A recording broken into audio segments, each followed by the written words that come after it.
We're back. It's time for another video. This time, it's going to be grass-fed beef versus grain-fed beef.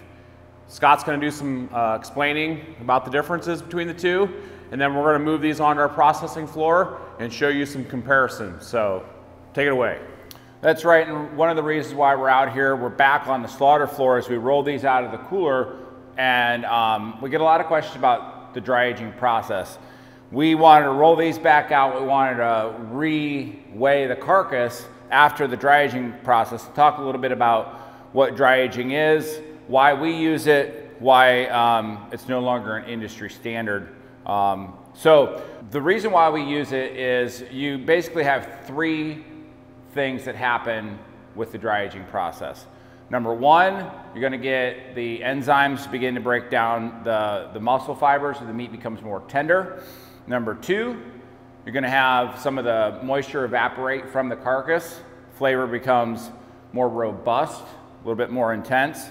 And number three, you get a safer carcass. And the reason being, in that air-chilled environment for the period of time that we hung this carcass, there's a lot of research out there that supports the fact that we do not have E. coli or salmonella present at the other end of the process. So in other words, when these animals come off the harvest floor, if we had a pathogen like E. coli or salmonella present on the carcass, which we have zero tolerance for any fecal matter or contamination to enter our cooler, but if it's an unseen particle, you couldn't see it, when it goes into that air-chilled environment, it simply can't survive for that period of time at those temperatures. And that's supported by the fact that we have never had a positive E. coli or salmonella with all of our sampling done here. So yeah, basically three things happen. You get a more tender beef, a more flavorful beef, and a safer beef. But while that process is happening, we talk about the intensifying the flavor, moisture's evaporating out of the carcass. So we wind up with a lighter carcass. That's one of the reasons why industry no longer does this.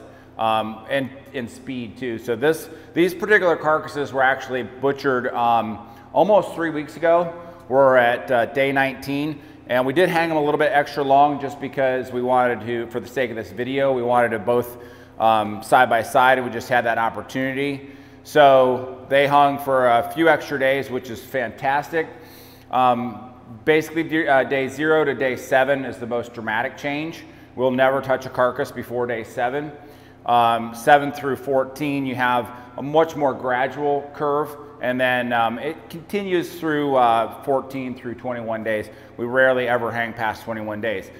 The carcasses each lost about 17 pounds while they were in our cooler. That moisture evaporated out of them. We do what's called a hot carcass weight, so as soon as they're slaughtered, they're weighed. That's how we pay our farmers. It's actually a legal standard that you weigh them just after they're harvested, and then they go in the cooler, and so 17 pounds lost from each carcass. This one began at 407 hot carcass weight, it now weighs 390. That's about 5% or so of the carcass evaporated. This one weighs 266, and it now weighs 249, so again, 17 pounds, or about 6.5% of this carcass just poof. So that also drives the price up a little bit. We talk about premium prices. We pay our farms. Now, it should be noted, Wayne County's own cattle here. We had one from the Grainfed farm, which is in Wayne County, about 15 miles away. This comes from Green Vista Farm, Worcester, Ohio, about 12 miles away. We're going to talk a little bit more about the different farming practices. Just looking at the carcasses, you can obviously see a big size difference. Obviously, different things go into it. Breed of cattle, and then we're talking about the feed source, so grain-fed versus grass-fed. And then you can maybe see just a little bit different color of the carcass. This one's going to have a little bit more yellow fat, obviously a leaner carcass. So we're going to get a little bit more of those details as we run them through the processing floor. We're going to talk about why we do both varieties of cattle, what makes them different, and it's really just about what works for us, and the customer being our boss. They've kind of, this is kind of something that they wanted, so we produce it here at White Feather Meats. So let's get them into the processing floor and talk a little bit more about the differences. Never miss a Monday. It's time to move these onto those hooks.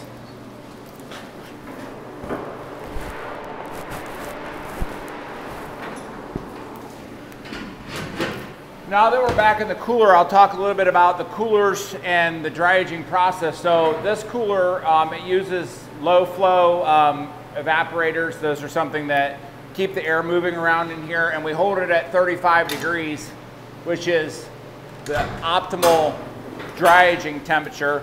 As you noted, the grass-fed carcass by weight lost 17 pounds compared to the grain-fed, which also lost 17 pounds. You may wonder why the grass-fed, as a percentage of its beginning weight, lost more. It's because it has less fat cover. That fat is actually going to hold more of the moisture in. So with the leaner animals, you typically get a higher percentage. Bison, for example, we actually don't hang them quite as long because they just, they'll dry out too much because they don't have that protective fat layer around the carcass. You notice also, Seth leaves me with the bigger carcass. He needs to do a little more working out than I do.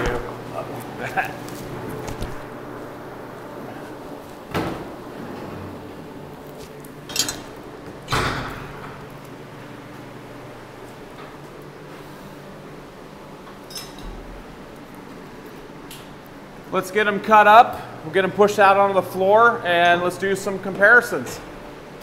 The customer is our boss. Essentially, we here at White Feather Meats make sure that for our retail store, we give the customer the value and what they ask for. So about 10 years ago, customers were asking about grain-fed beef. So we, at the time, were a custom meat processor, so we were processing beef for Green Vista Farm in Worcester, Ohio, and that was about the time that they started up their grass-fed beef operation, about 10, 12 years ago. So we began harvesting the grain-fed beef from their farm so that our customers had essentially a healthier option, because when you're talking about grain-fed versus grass-fed, now ethically these animals are raised very similar in the sense that they're both raised beginning on pasture. I mean, all cows drink milk as babies, so basically they start out the same way as baby calves, born on the farm, out in the green pasture. And then what happens is on Green Vista's farm, they are essentially an organic farm.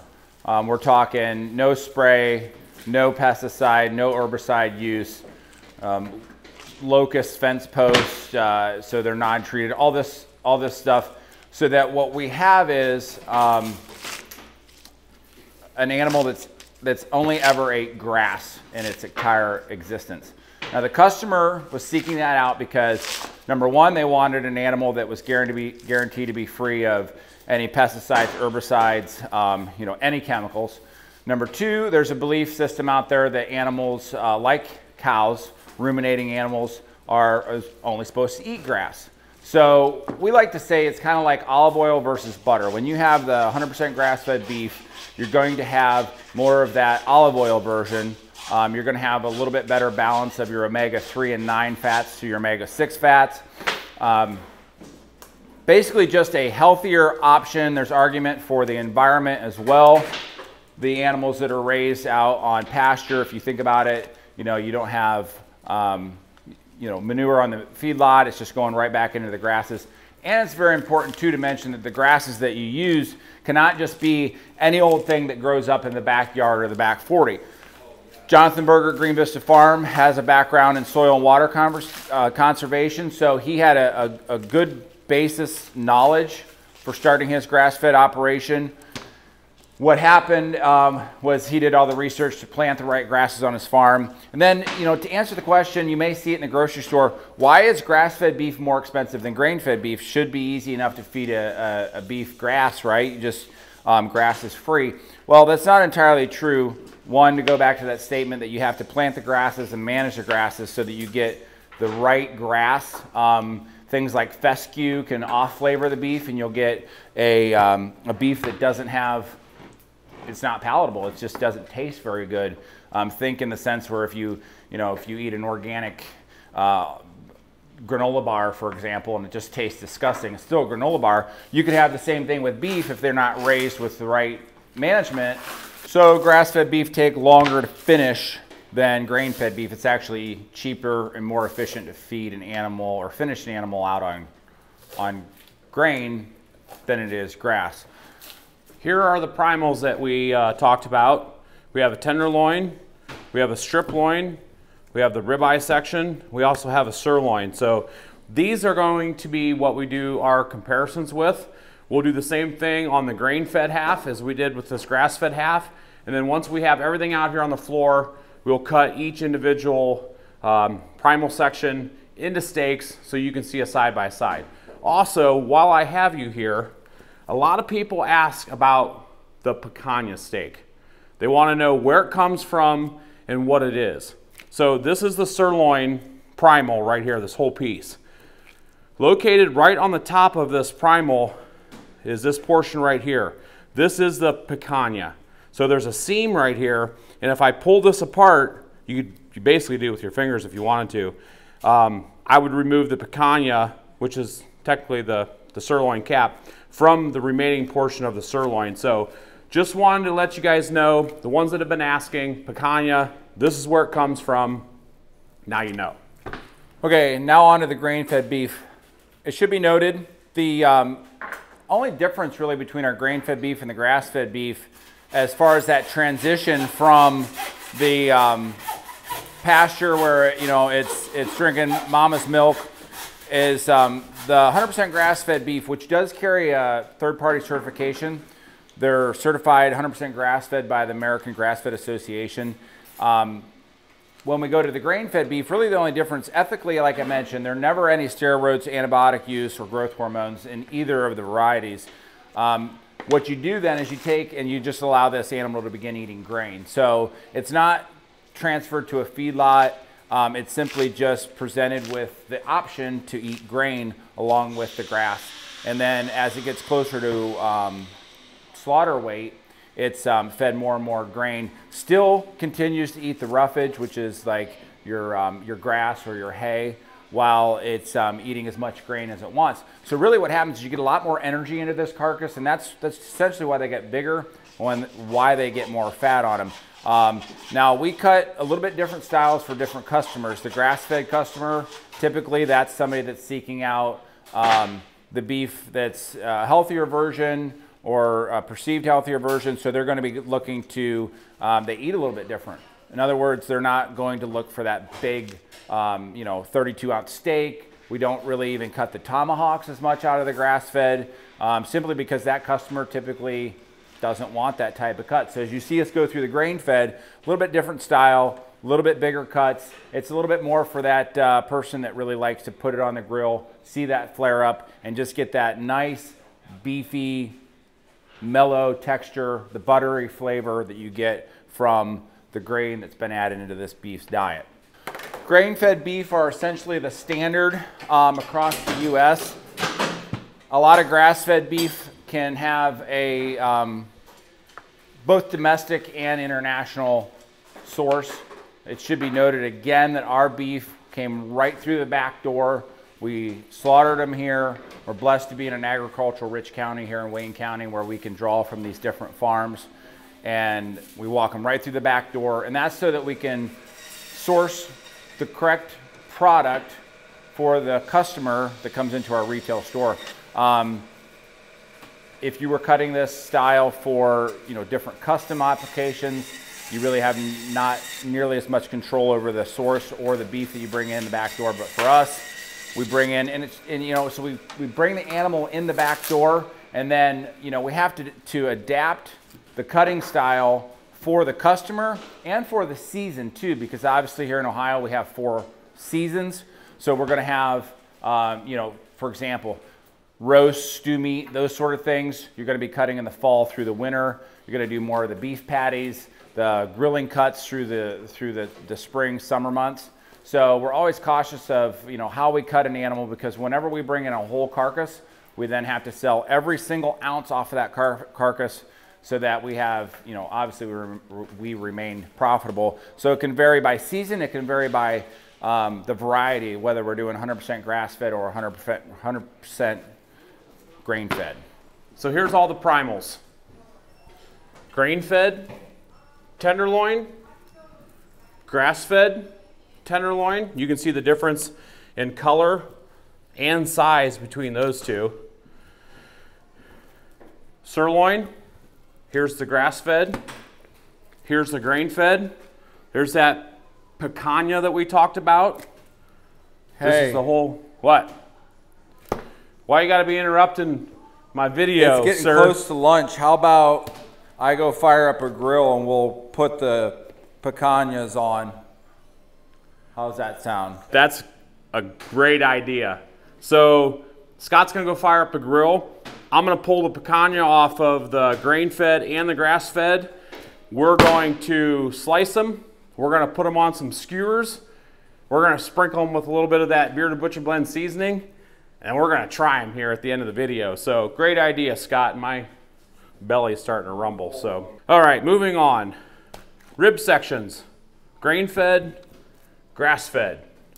This one, I know you can't tell in the video, but it's kind of hard. That's because we have a little trick. We put it in the freezer and we freeze it just a little bit so that when we slice this, it's going to have this a real nice uniform consistency, and it doesn't smash inside the vacuum seal pouch. There isn't as much fat on this to hold it uniform. So just a little butcher's tip, little trick, throw it in the freezer. That way it makes it easier to slice. Strip section, grain-fed. You can see the back fat on this one versus the grass-fed. Super lean, has a little bit of that maybe yellowish tint to it. So laying side by side here on the table, you can definitely pick out which one is grass-fed and which one is grain-fed by the size, by the color. Now, let's get these sliced up into individual steaks. So check back. It's time to start slicing and dicing. Victorinox 8-inch breaking knife works pretty good, especially since these primals aren't super huge. If they were bigger, I'd probably use a 10-inch, but gonna cut these about 1.25 inches. We'll just move our way down through here. We'll cut the grain-fed first, which is what I'm on, and then we'll move to the grass-fed, and then we'll move from the rib sections through each primal, and we'll do the comparison of each.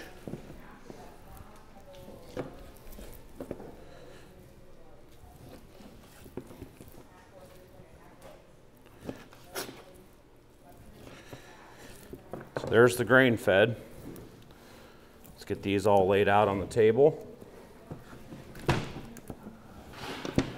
It's time to cut the grass-fed. You can see I mentioned tightening that up in the freezer.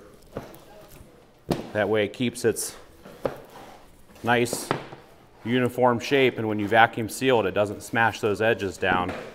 But you can already see the difference here. Marbling difference, size difference, and color.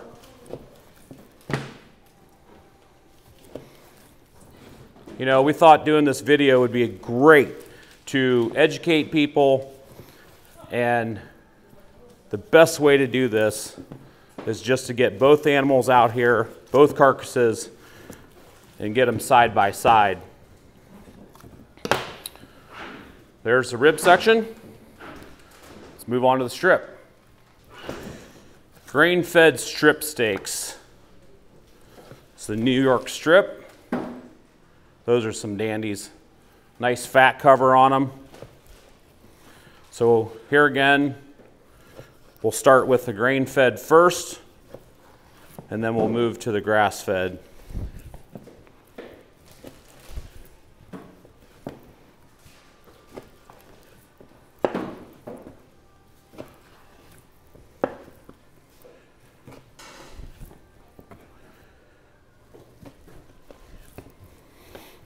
Get down here to the end, there's always one steak left that it's kind of a mediocre.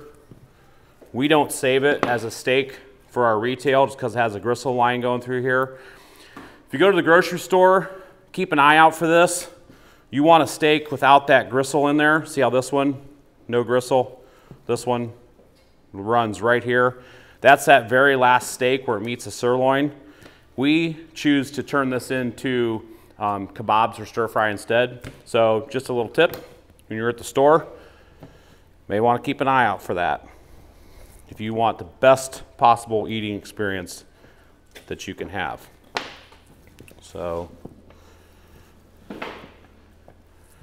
there's the grain fed. I'm gonna run out of room in a hurry. Grass-fed strips. Now if you look at the difference between these two, you can really see the comparison difference there. Very lean, darker red versus that cherry red with the marbling and the back fat on there. Big difference.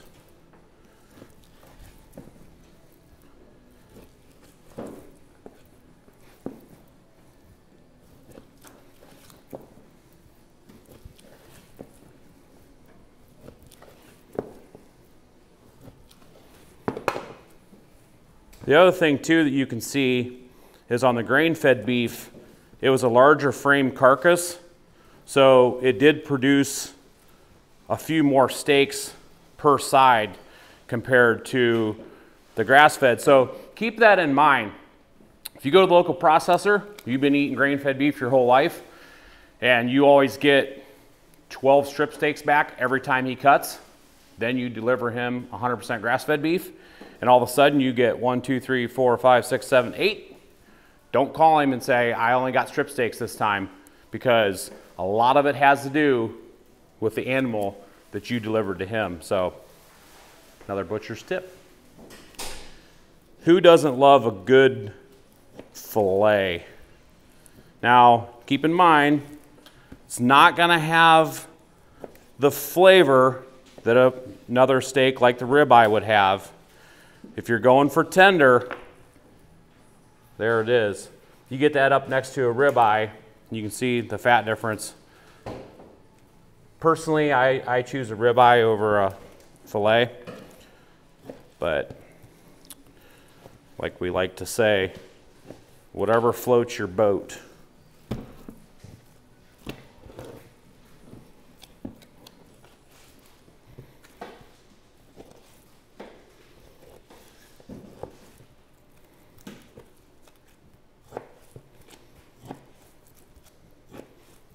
Cuts like butter.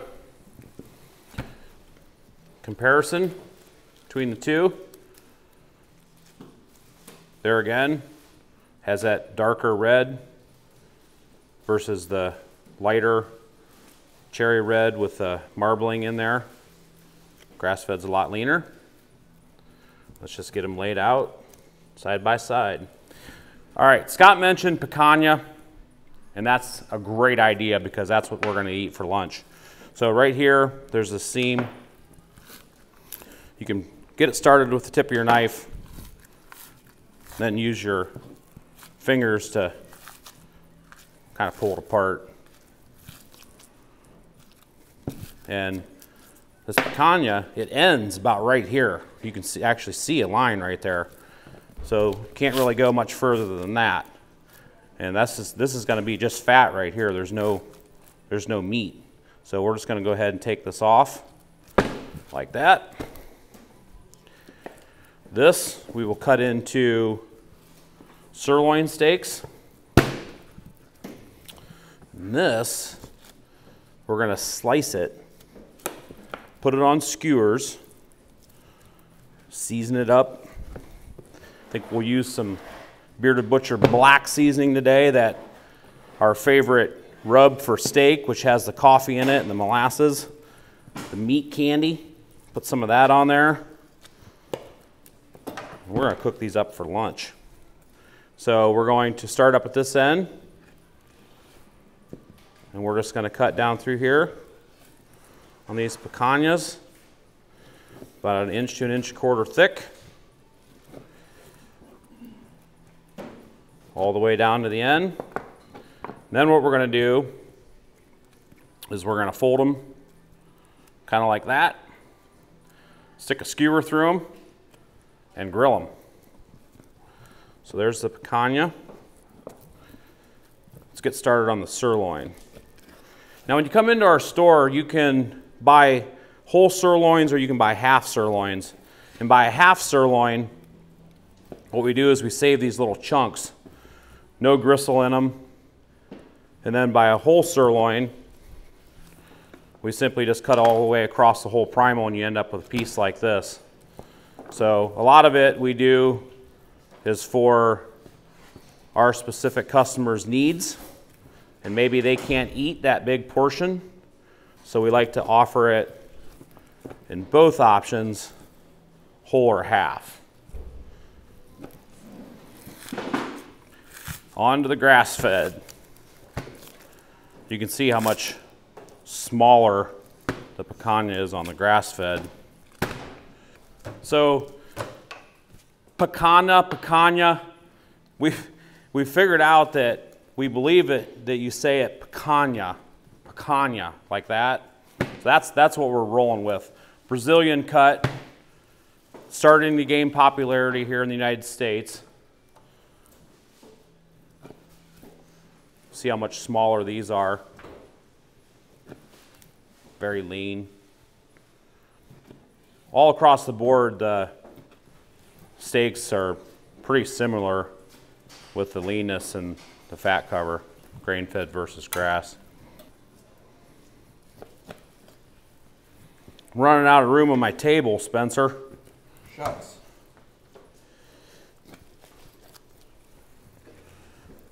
Cut a couple more of those half sirloins.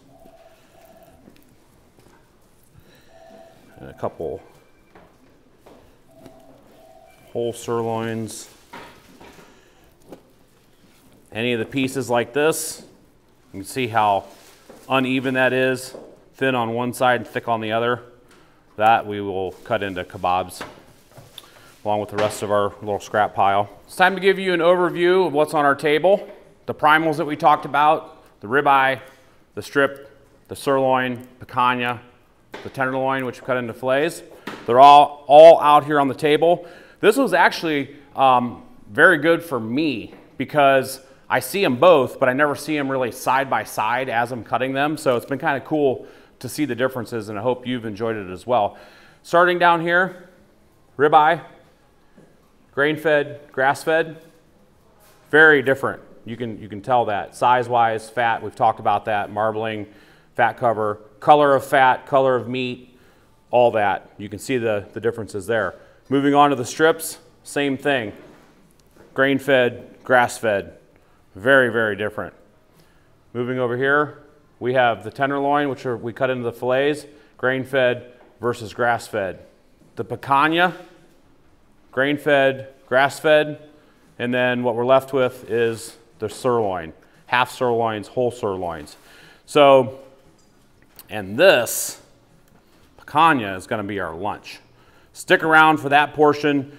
Like I said, we're going to throw them on some skewers, we're going to put some seasoning on them, we're going to get them grilled up. But hopefully you guys have enjoyed watching this unfold and seeing the differences between these two same species. They're just raised in a different manner. Now, if you went into Wagyu or even prime, USDA prime grain-fed beef, you're going to see even more of a contrast with, let's say a ribeye. Some people are probably going to say, well, I raise Angus beef in the Midwest and I can produce a steak better than this one. You certainly can. However, this has not been graded prime. So keep that in mind.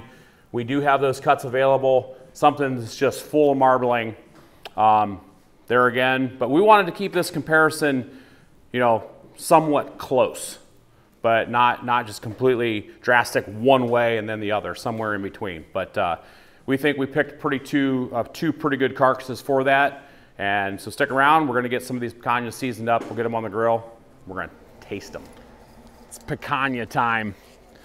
We had a chance to break off the floor, come out here just outside of our processing room, and we've got the Traeger fired up. We're going to cook some of these picanhas. First off, Bearded Butcher Black. I've got the shaker.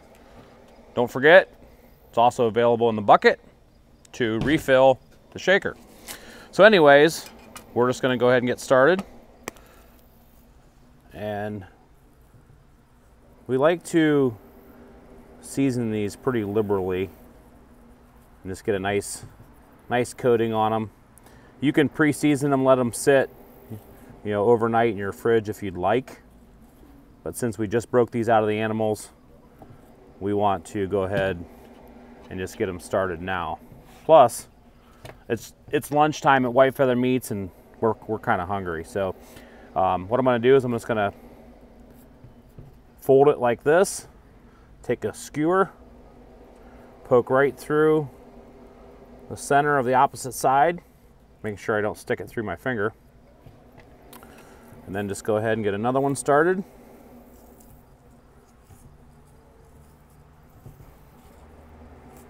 You may think I'm over seasoning, but I'm really not, because this seasoning, you can't really over season with it, but you can under season. So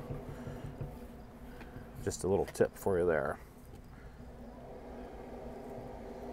Got the first skewer built, just like that. So I'm gonna go ahead and hand these off to Scott. This is where I come in. He's gonna get them on the grill. We're going to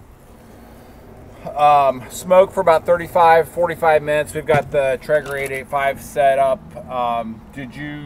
What kind of pellets, bro? We have, I think they're hickory left in there. Hickory pellets, gonna hit super smoke for 35 to 45 minutes. That's gonna build some really nice smoky flavor. And then by that point, the internal temperature on the picanha will have reached about 110. And then we're gonna set them aside and we're going to sear them. Another batch. So the first one's going on are grain-fed. Second ones will be the grass-fed. And we'll put them on 2 different sides of the grill so that we can keep track of them throughout. That way we know what we're taste testing. There's the last grain-fed. So you can, pro tip here, Scott's hot tip, like he likes to say. You can just dab it around your plate, sort of like soaking up egg yolk with your toast. Get these grass-fed all seasoned up. Get them folded. Something to keep in mind, if you do plan on having a party and you're going to use grass-fed beef, just keep in mind that the portions are a lot smaller, so you're going to need to compensate for that. So with our black blend, some people have commented and said that the seasoning itself isn't black, which we understand. You can see that it's starting to turn black a little bit already, and it has instant coffee in it. So that's why when it comes out of the shaker, you may not see it black, but as the moisture, as the seasoning absorbs the moisture, you're gonna see a little bit of black coming out of it. And then if you use it as a topical use, if you're gonna be smoking with it, it does in fact turn that bark super black. So that'd be the reason why we named it black. Last skewer, Scott. I have already put my Lodge cast iron reversible griddle on here, because the reason being that this grill is going to be at 185, so my cast iron will already be at 185. So when I turn the grill up to 500 so I can get the sear with the cast iron on there, it's already at 185, so it's going to go up to 500 even quicker. So here we go. I set the timer for 45 minutes. We'll keep an eye on it over Wi-Fi. Come back when the internal temperature is about 110, sear them off, and we're going to give them a try. So I had every intentions of helping Scott, or not helping, but just standing here, being a part of it, smelling the steaks cooking. But somebody just walked in and they're inquiring about a Traeger. So Scott, it's all you. I'm going to sell a grill. I think we can handle it. So we've got these nice, Seth talked about these will be getting some of that black color. Got these beautiful picanha steaks. Got a nice smoke, get some good color going on them. And at this point, it's time to set them aside while we set up our grill for the searing part. The smell alone is worth it. All right, so I just moved that down to the bottom there. And you know what, in fact, I'm gonna do with the Traeger, because I have the ability, I'm just gonna take this grate right here, I'm gonna drop it down with ironwood and with the Tenderloins. We can put that grate down even closer and get a little bit better sear. So I'm gonna go ahead and do that. I'm also gonna get my shelf out of here that I had my nice little feature. I can just hang this right here in the back. Now we're all wide open right here. And you notice too, I pull my probe out. These things, they don't like to sit in there by themselves and get up to 500 degrees. So I'm gonna crank the grill up to 500 and we're just gonna wait a couple minutes while that temp comes up. These will rest and then we'll get our sear. Do you know where Scott went, Spencer? I have no idea. I sold a Traeger, so I need some help. Well, I guess that's me then. All right, let's go. We're directly at 500 on our Traeger and we're at 110 on these steaks after they've rested. So now we just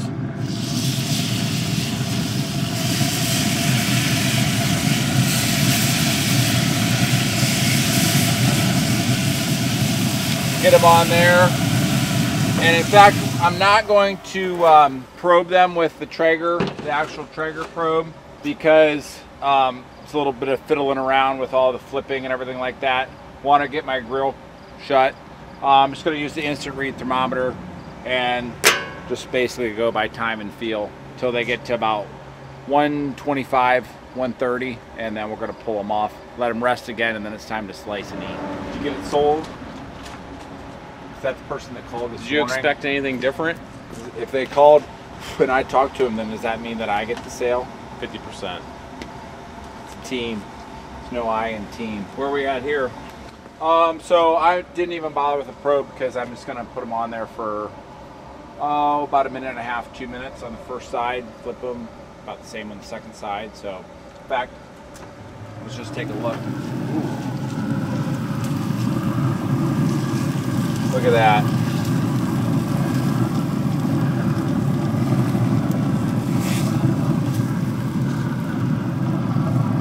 Getting a real nice crust.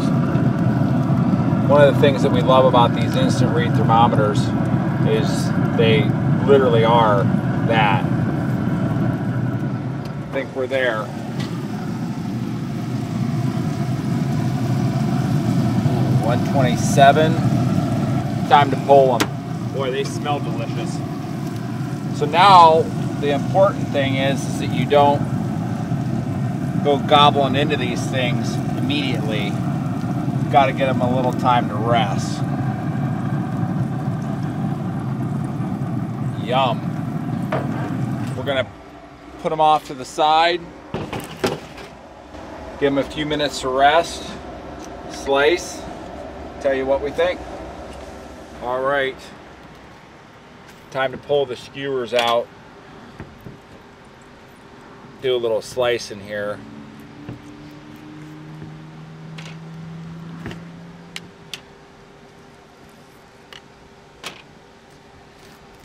Looks amazing. Now, one of the things with grain-fed beef versus grass-fed is typically we're going to see a difference with the fat flavor.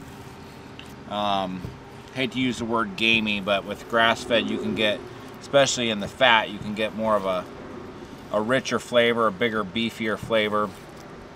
Some folks have said that has to do with the mineral and specifically the iron content.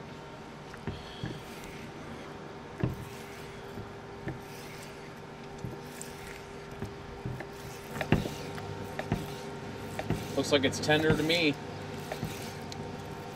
Feel tender? Cutting up really nice. All right, so there's our grain fed. I'm going to cut these down a little bit so we can have some nice portions.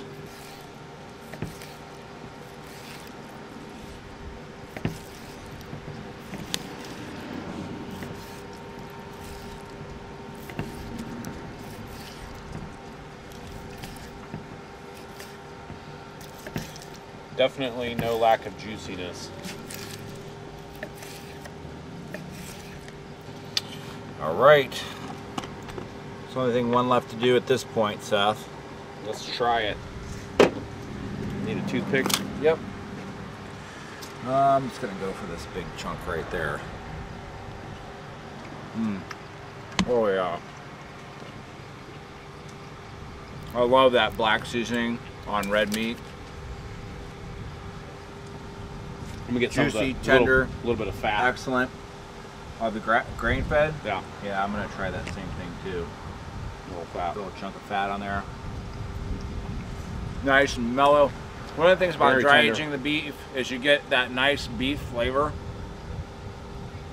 We've heard people tell us that the meat that they buy in our store has a beef flavor that they remember from 30, 40, 50 years ago, and that's when beef was always dry aged. Now for the grass fed. Time for the grass fed. Nice. Okay, right off the bat, get a richer, Beefy. beefy flavor, like a deeper beef flavor. Almost a little bit of a grassy taste. Yeah, I use that analogy of the olive oil. Very good analogy if you think of like the grain-fed being more like the butter flavor, the grass-fed being a little bit more of the olive oil flavor. They're both equally as tender. No, I haven't tried any grass-fed fat yet. Grass-fed fat is usually where you get the even more intense beefiness going on. You're gonna notice on that, I just ate a piece that had a big chunk of fat. So yeah, you definitely get like a, like I said, like not necessarily a gamey, but almost like you might get with a, yeah, it's interesting. Like you can almost taste the grass. A little irony. Yeah, with that. So yeah, both of these turned out phenomenally well. We hope that this gave you a lot of insight when you're in the store and you're looking to purchase grass-fed, grain-fed, the differences between the two. With 100% grass-fed, anything that talks about 100% or carries a certain claim or certification, you should definitely find out as much as you can about it, whether it's through the packaging or the people that are selling it. As we mentioned, with our 100% grass-fed beef, it is third-party certified by the American Grassfed Association at the farm. Basically, that just certifies that that beef eats exclusively grass its entire life. Like mentioned, we're basically, what the customer wants is what we provide. We have a customer that specifically wants the grass-fed beef, mostly for the health benefits that they get from the grass-fed beef, the leaner beef, and then we have a customer that wants that grain-fed beef. They like that nice mellow flavor. They like those big cuts. Mostly, you know, the guys with the barbecues and things like that, they want the grain-fed. So that's why we offer both. We think both are excellent choices, and we hope that the insight that we provided here gives you some more insight into the differences between the two beef, and mostly just boils down for us to the food source. Both beef are excellent. Don't forget, go to our website, www.beardedbutchers.com. Grab a shaker, or maybe 6. We think you'll like it, and you can also snag a bucket while you're there. But anyways, until next time, don't forget, you know what the deal is. Please subscribe, hit that bell for notifications. We've got tons more to come, and nice work. Until next time, cheers.